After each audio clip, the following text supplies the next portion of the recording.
Hello, and welcome back to another episode of the Delusional Daydreams podcast. I am your host, Ari Lou.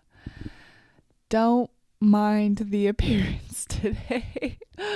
Oh my gosh, I just washed my hair. And I feel like first hair days are my worst hair days because I just don't do anything with it. It just feels good to have it clean. I obviously have no makeup on. My face is breaking out. I've got this huge ass volcano right here. And today is my day off. It is my Saturday. So I'm doing all the laundry and did the coffee enema, the hair washing, the journaling, and now podcasting. It's been a couple days since I've recorded anything, and honestly, I haven't been editing the last 6 episodes, and that's really when I started transmuting all of this really dense energy and finding out about my ex and just moving through the pain and the heartbreak of all of this. So I'm sorry if I am talking in circles and it feels like I'm just bringing up a lot of the same things I've already said. But this is my therapy, and I'm just going to be real and raw with how I'm feeling and the constant up and down and roller coaster of going through this.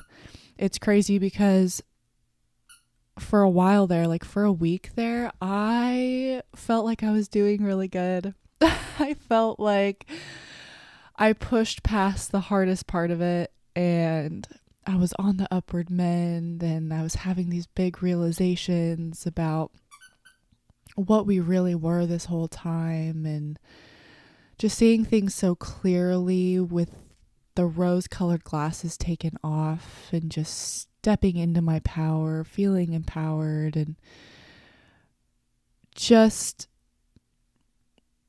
in a sense, releasing him. But the last couple days, the last weekend has just dipped me back down into a lot of reminiscing, a lot of feeling, a lot of missing, a lot of hurt, a lot of pain, a lot of abandonment, and just moving through what I felt like I had already moved through and pushed past. And to be real, I think that's just a part of this process.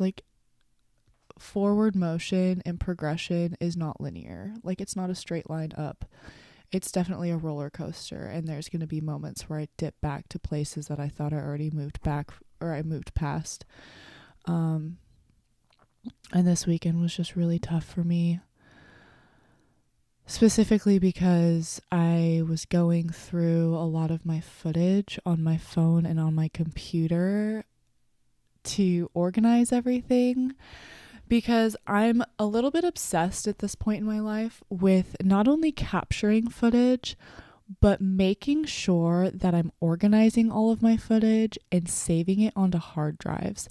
Because when I deleted all of my social media a couple years ago, social media that I have had since the dawn of motherfucking time, with all of my photos, all of the different chapters of my life, all of these memories, when I deleted those, I essentially deleted all of that footage as well. I no longer have access to that stuff because I also don't have any of that saved or backed up to my iCloud stuff. I fucking hate the cloud. For a long time, I was using that as my backup, but because you have to pay monthly for it, there were so many moments in my life where I didn't have the funds to keep paying for the storage, so I'd have to go onto my iCloud and clear everything and essentially just wipe all of this away, all of these memories, and not wipe the memories away because I still have them downloaded within my consciousness stream, but I don't have any footage to look back on. I don't have any pictures. I don't have a lot of those things, which breaks my heart. So at this point in my life, I have a backup hard drive. So it's just really imperative for me to be able to take all of my footage, organize it, and put it somewhere to where I can always look back on it and use it for something in the future potentially, but it's just really important to me. But I was doing that this weekend because I was also clearing up space on my phone because, we don't have forever storage on our phone. And I use my phone to record these podcasts, and recording long videos takes up a lot of storage. So the last thing I want to run into is running out of storage when I'm in this peak of pushing through a creation process. So I'm organizing all my stuff. I'm uploading it onto my hard drive, and I realized that the last little bit of footage that I really had to go through to screenshot and save photos, like physical photos, not just have all these videos, was going through the last couple months of Colorado footage, and going through the videos of the last few months of our relationship together and the adventures that we went on before the breakup and before making the choice to choose myself. And that has, I think obviously going through all of that footage, which I did end up doing and screenshotting and saving some really awesome photos, and organizing everything. Taking the time to actually do that, because I had been procrastinating on that for a while. It just seemed like such a big project, but once I sat down to do it, it was like easy breezy going through it. It didn't take as much time as I thought, but emotionally it's just ironic how the timing of me going through this footage lined up with this just transmutation energy and moving through this healing process at this point in the journey. It was difficult. It was hard to look at all the hikes that we were going on, being out in nature, putting wildflowers in my hair, all the views of the small town that I spent the last 4 years living in, and all the little camping trips in our van. And it was just really hard to look at all that. Like, before I looked at the footage, the raw footage, in my mind, I had nothing but fond memories of these moments and those last moments to the bitter end. I saw everything in this golden light, how much fun we were having. But going through the footage, I noticed something. I feel like I looked back on those memories in a different light. That golden light had dimmed, and I started to remember the discomfort of what I was actually feeling in those last few months, how uncomfortable we were together, the lack of passion, fighting through, and not fighting, but pushing through the day to day. And when we'd go on these epic adventures, just feeling like something was missing. And being able to see that through this more of a clarity lens at this point in the journey, going through that footage, it's making me realize, like, even though it's so painful to go through this healing process, like, I know I made the right decision. And another thing I noticed going through that footage was just how much effort I really did put into that. I mean, we both put effort into it, but like, I just seeing the light that I brought to our relationship, the grinning from ear to ear, the enthusiasm, the initiation to do things, to want to do things, to create, to co-create. I was the beam of light. I was the initiator. I was the one bringing this life force to the relationship. And you can see it in all of the footage. In all of the photos, you can see how much I'm there. I'm present. I am doing my best to be and to radiate. But relationships are a two-way street. And I couldn't be the only person bringing that to the table. And it just made me realize, like, it wasn't just those last few months that I was bringing that. It was the whole relationship. The whole relationship. I was the one that brought the fire. I was the one that brought the light. I was the one that brought the passion, the ideas, the motivation, the inspiration, the initiation. And he just kind of tagged along. And I'm not saying that's a bad thing because, again, this whole relationship is karmic. Everything I was experiencing, I was in my last relationship. It's like I am seeing myself clearly now in all the different phases of who I've been and what I'm transforming and progressing into. But it's just like what I did for him, and I did a lot. I'm not saying he didn't do anything for me. He did a lot for me too. And I've mentioned that in so many episodes. But what I brought to the table as far as inspiring forward progression, inspiring discussion, deep thinking, getting on a real soul-to-soul level, inspiring action, inspiring chasing our dreams, thinking bigger, inspiring our future together. What I brought to that relationship is what I want to experience from someone else equally in a partnership. It can't just be one-sided. And I saw this quote from Angelina Jolie that said, "The best love is the love that inspires you to be better because that person is so dedicated and focused on their own personal development and being the best version of themselves." And it's like, if you guys are both so driven within your own journey and becoming the best version of yourself and progressing and learning and developing, you inspire each other. And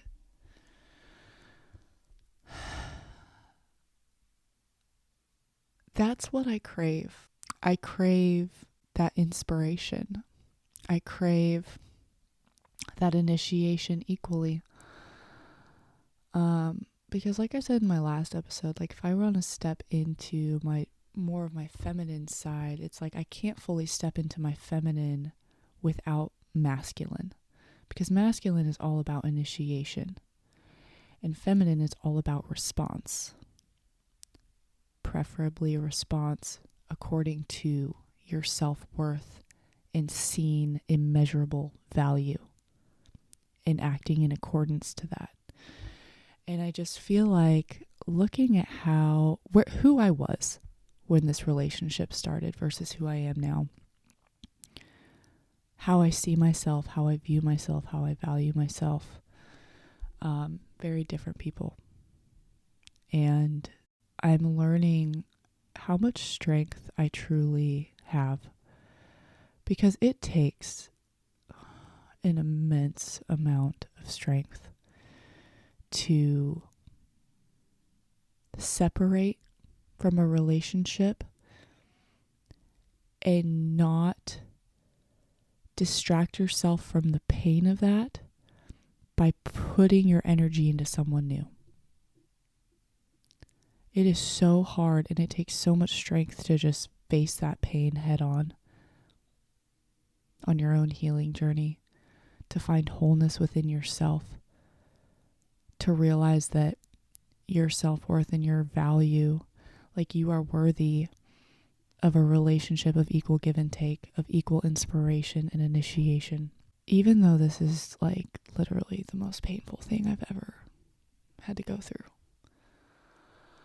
I look at how much I'm progressing and how much I'm transforming and how much I'm embodying this like identity that I never had the confidence to identify as. And one of the biggest things I've really stepped into as part of my identity is being a writer. It's funny because I never in the past would have considered myself a writer. But now, like, writing has become my therapy, whether it be journaling and just getting shit out and then taking said journal and insight and using my words to process and transmute that into this podcast, but also doing like poetry. And my most recent kind of thing I've been really into is songwriting. What? I have been really pulled to get into songwriting.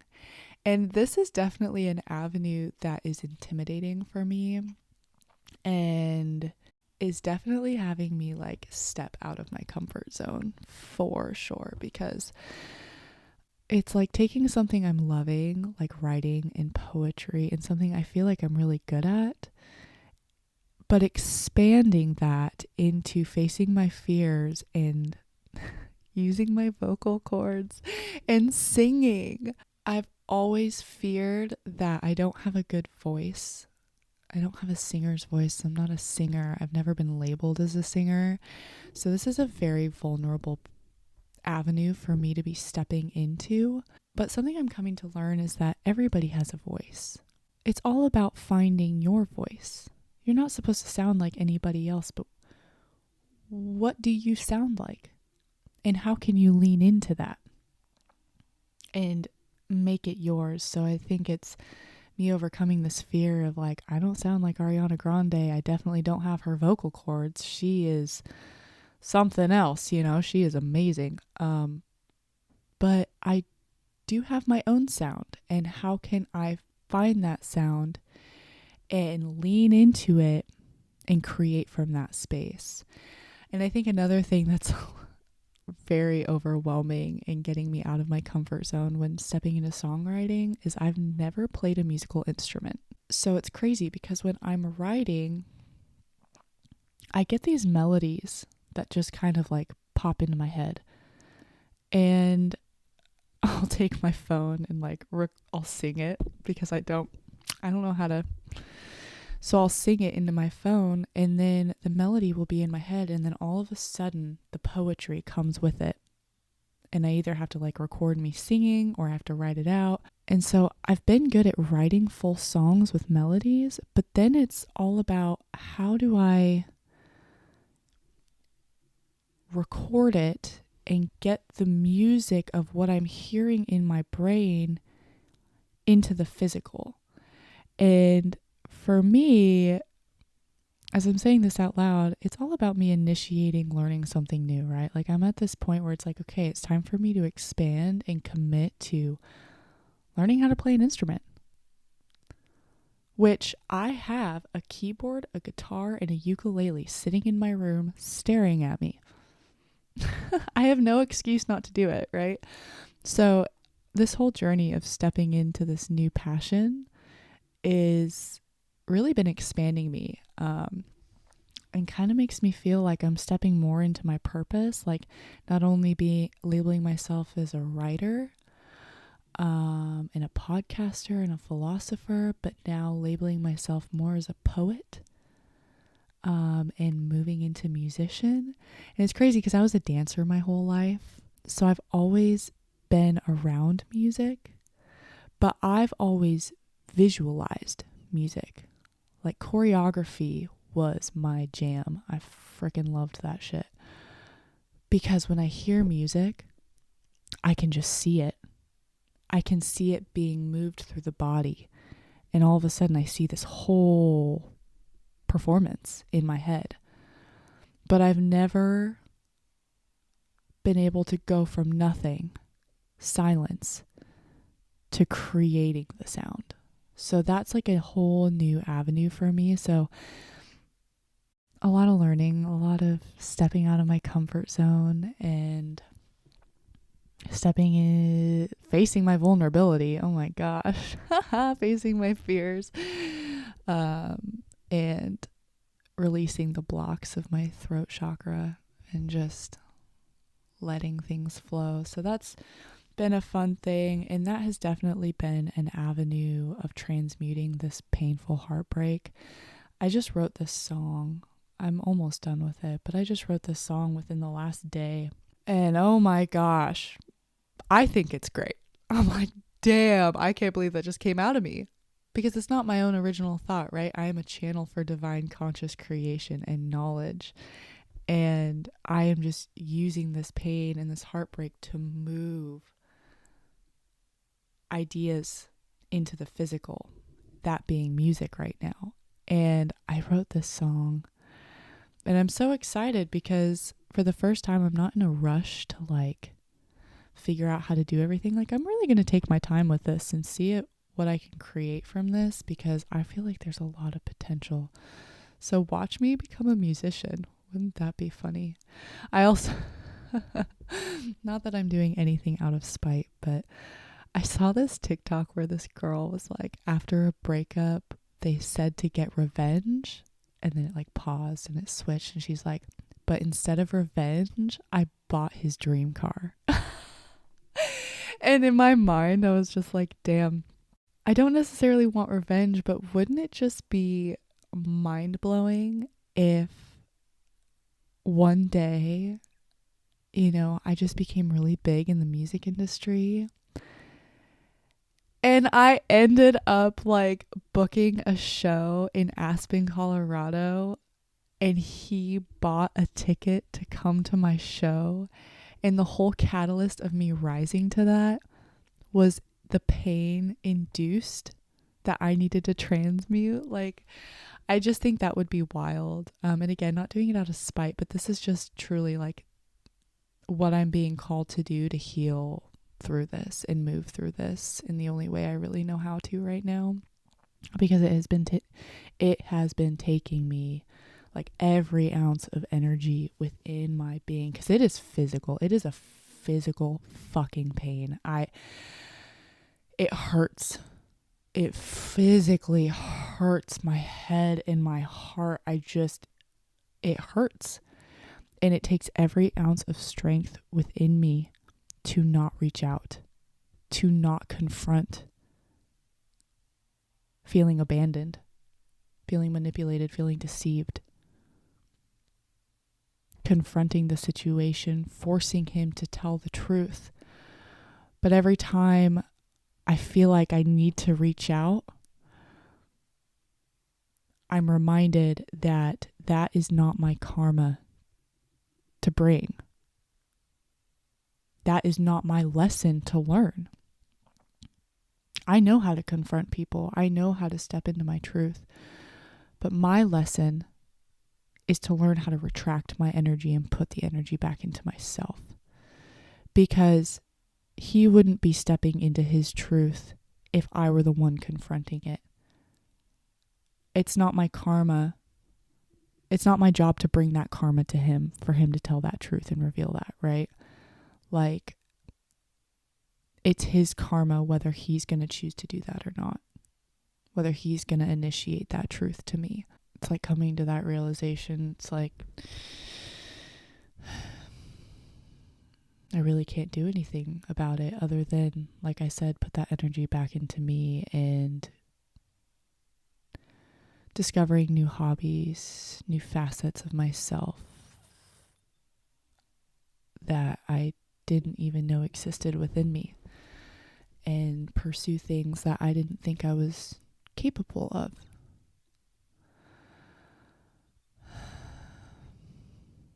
So yeah, it's just been a lot of healing, a lot of pain, And a lot of realizing too, just the truth of what's like going on.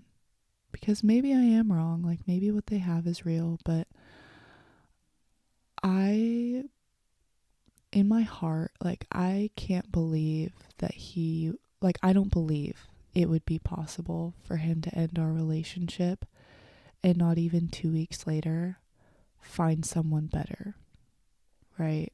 And no disregard to her, right? Like I'm just saying, I believe that the reality of this is he moved from the real thing to something easier because that's what he needs in this part of his healing process. But maybe I'm wrong. I could be totally wrong, and I'm not going to sit here and say definitively that that's what's going on, but just from seeing them, I can see so clearly what's going on from my perspective. And I think, it's definitely easier to be the first one to move on. It's so much easier that way. But when it's my turn to move on and really move on, that's going to be devastating for him. And I know that. And I think him having someone else first is his safety net for the pain that he's gonna feel from that. I want to feel better. And I know I'll get there.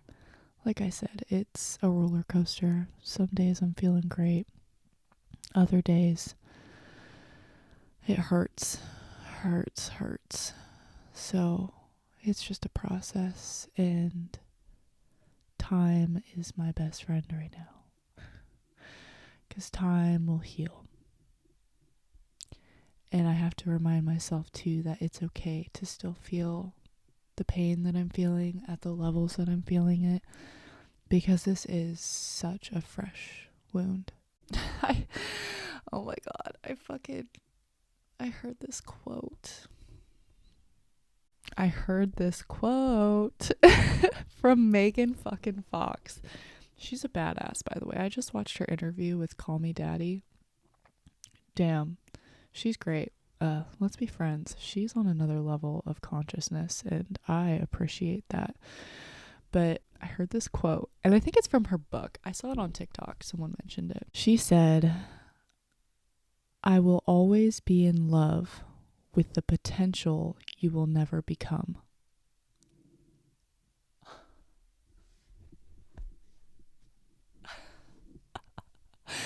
Stab me right in the heart. I have never heard a quote that hits so fucking close to home, because it made me realize, like, oh yeah, that's what I was going to talk about. It made me realize too, like the other night I was called off of work early because we were just dead, and it ended up being awesome because my parents were out doing stuff for a Friday night, so I had the whole house to myself. So I came home, made some mac and cheese, because I've been craving mac and cheese for days. Made some mac and cheese, cuddled up with my dog on the couch, and put on La La Land. Because I just felt, for some reason, like I haven't seen that movie in years, but I just felt called, like that story is really relevant to what I'm going through right now, and it just felt called to watch it. So, that quote from Megan Fox, "I will always be in love with the potential you will never become." I heard that quote the day after I watched La La Land. And when I watched La La Land, the ending of that movie fucked me up. The ending of that movie had me just down in the dumps. My heart shattered, tears everywhere, just, oh my God. Because it felt like exactly what I was going through, what I am going through. The conversations they had when they ended their relationship, to like, "I will always love you, but it's time for us to pursue our things." Like, Oh my God. And then 5 years later, she's living her dream, the things she went out to pursue. He's living his dream and the things he went out to pursue. And their paths, ironically, fated destined timing, crossed again. And they looked at each other, and there was this flash of what life could have been like if they decided to pursue their dreams together. And they both made all the right moves, all the right choices, all the right decisions, and things happened, quote unquote, in a perfect world, right? All the things that could have been, the potential of what could have been but never was. That fucked me up. Because the ending of that movie mixed with the Megan Fox quote made me realize maybe I wasn't in love with him, because the him that I was in love with was the mask that he was putting on in front of me. It was the charm. It was saying all the right things at the right time to suck me in, to see the potential. But anytime that mask fell down, anytime I saw his true colors, which were the actions being taken, not the words, but the actions, I was always left disappointed. I was always left saddened, heartbroken, questioning, confused. But the charm, the words, the illusion, and the mask always lifted me back up. And it made me realize the heartbreak is realizing I was in love with the person you will never become, the person and the potential that I saw in you, which wasn't the real you. Because the potential I saw in you, if life in the external is a mirror, the potential I saw in you is the potential I saw in me, and the potential that I wanted to become. And I knew I could become within myself. And I thought you wanted to become too. At least that's what you said. Did your actions align with that? No. Did mine all the time? No. But now that I'm on my own in my own energy, look at how far I've come. You never wanted to grow and change with me. That takes too much effort. That takes too much work. It takes too much unpacking of our baggage. You wanted something easy. And you made it so easy for me to lean into my weaknesses, which kept me down. So I know all of this happened for a reason, but the heartbreak truly does come from realizing I will always be in love with the potential you will never become. I will always be in love with the mask that you wore. That hurts. That hurts. It's a big one. It just makes me feel like none of it was real. And that which is meant for you will flow to you effortlessly. You can't fuck up that which is meant for you. And you can't hold on to that which is not meant for you. A lot of breakthroughs, a lot of clarity, a lot of seeing things for what they truly are, what they were. And just realizing the light that I truly am and what I truly bring to the table and what I bring to the world. I am an anomaly. And like I said in previous episodes, I will lay on my own horn because I'm the only person that's going to be my biggest support and my biggest cheerleader through the times when my external is not mirroring the potential I see for myself in this lifetime. I have to be my biggest cheerleader. And I know I'm one in a trillion. I know that. And now it's about me not only seeing that and realizing that, but setting boundaries and making choices based off of who I truly am and who I believe myself to be. Okay, I think I'm finally done. Thank you so much for tuning in. I hope you have a great rest of your day, week, month, year. Until next time, Ari Lou signing out. Peace punch, Captain Crunches. Okay, bye.